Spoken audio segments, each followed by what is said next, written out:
Imagine gazing up at the night sky. The vast expanse of the universe stretches out before you, a canvas of twinkling stars and distant galaxies. It's a sight that has inspired countless dreams and stories throughout human history. The moon, usually a silent, silver disk, is now alive with the flutter of wings. Birds, with their delicate feathers and graceful flight, seem to dance across the lunar surface, creating a surreal and enchanting scene. Birds on the moon? It seems like a scene from science fiction, a whimsical thought experiment. Yet, this fantastical image invites us to ponder the possibilities of life beyond our planet. But what if it wasn't so far-fetched? What if somehow, birds found themselves inhabiting our celestial neighbor? Imagine a world where evolution took a different path, where life adapted to the unique conditions of the moon. This isn't about bringing birds to the moon in cages. It's about envisioning a scenario where birds evolved naturally on the moon, free from the constraints of Earth's environment. This is about imagining how birds might evolve if they originated there. How would their physiology change to cope with the moon's low gravity and lack of atmosphere? What would their bodies look like? Would they develop larger wings to navigate the weak gravity, or perhaps evolve new ways to breathe in the thin lunar air? How would they fly in the moon's weak gravity? Would their flight be more like gliding, or would they develop entirely new methods of locomotion? What would they eat on a world seemingly devoid of life?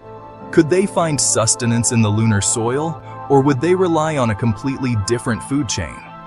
These questions might seem outlandish at first. However, they challenge us to think differently about life, adaptation, and the very nature of possibility.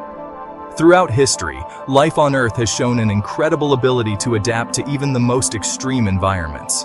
From the deepest oceans to the highest mountains, life finds a way. So, let's take a leap of imagination and explore the intriguing hypothetical of birds on the moon. By doing so, we open our minds to the endless possibilities of life in the universe, and perhaps gain a deeper appreciation for the wonders of our own planet. The moon's gravity is about 1/6 that of Earth's. This fundamental difference in gravitational pull would have a profound impact on any creature attempting to navigate its surface, especially those that rely on flight. Imagine a bird attempting to fly on the moon. The reduced gravity would change everything about how it moves through the air. On Earth, birds have evolved over millions of years to perfect the art of flight, developing powerful muscles and lightweight bones to generate the lift needed to overcome gravity's pull. These adaptations are finely tuned to Earth's specific conditions. The muscles and bones work in harmony to create the perfect balance of strength and lightness, allowing birds to soar, dive, and maneuver with precision. On the moon, however, the same effort would send a bird soaring through the thin atmosphere in a much different way. The reduced gravity means that the bird would need far less power to lift off and stay aloft.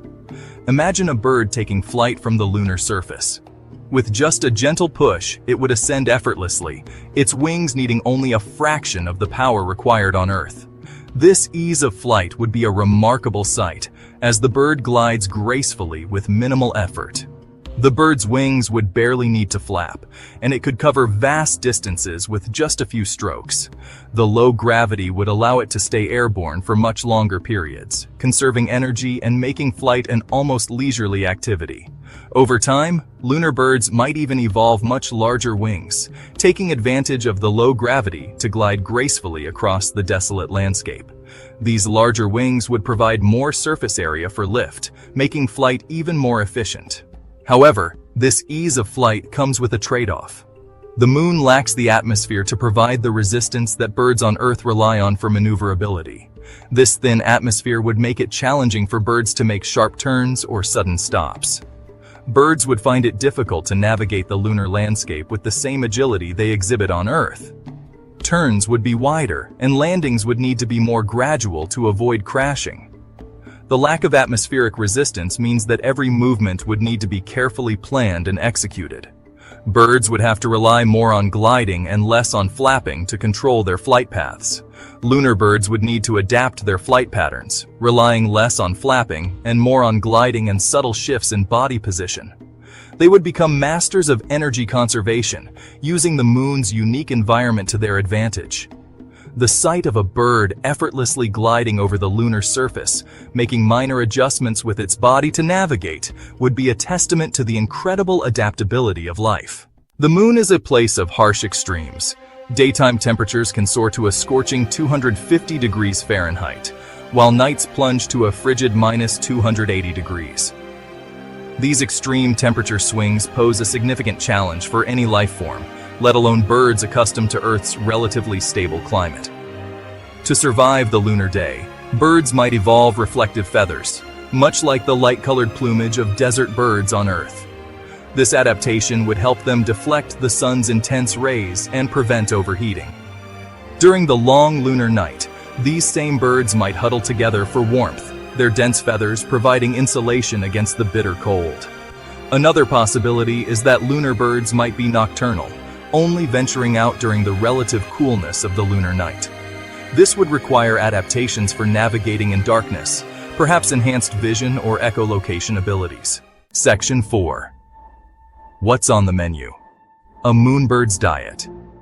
The moon at first glance seems like a barren wasteland, devoid of the lush vegetation and teeming life that sustains Earth's birds.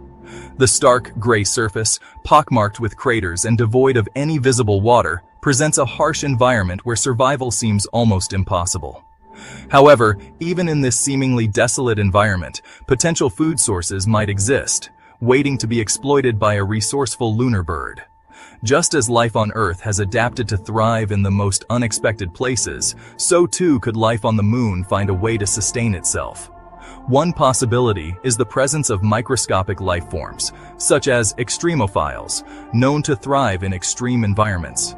These hardy organisms have been found in some of the most inhospitable places on Earth, from the depths of the ocean to the scorching heat of volcanic vents. These organisms might exist in the lunar regolith, the layer of dust and debris covering the moon's surface. The regolith, though seemingly lifeless, could harbor these tiny life forms, providing a hidden source of nutrition for any creatures that have adapted to find and consume them.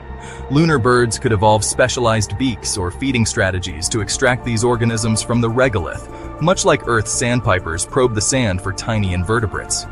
These adaptations would be crucial for survival, allowing the birds to access a food source that is otherwise hidden from view. Another intriguing possibility for a lunar bird's diet might be space insects, hypothetical creatures adapted to the lunar environment. These insects could have evolved to withstand the moon's harsh conditions, finding ways to survive and reproduce in an environment that seems utterly hostile to life. These insects could feed on the organic molecules deposited on the moon by meteorites or even on the extremophiles themselves.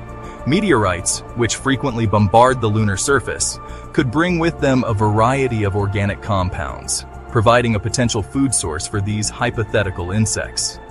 Lunar birds, in turn, could prey on these insects, forming a simple but functional food chain.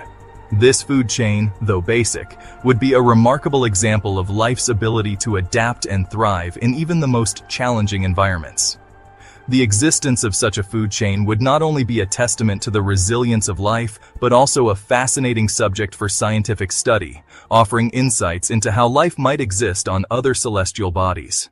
Imagine a lunar bird, with its specialized beak and keen eyesight, soaring over the moon's surface, scanning for signs of food.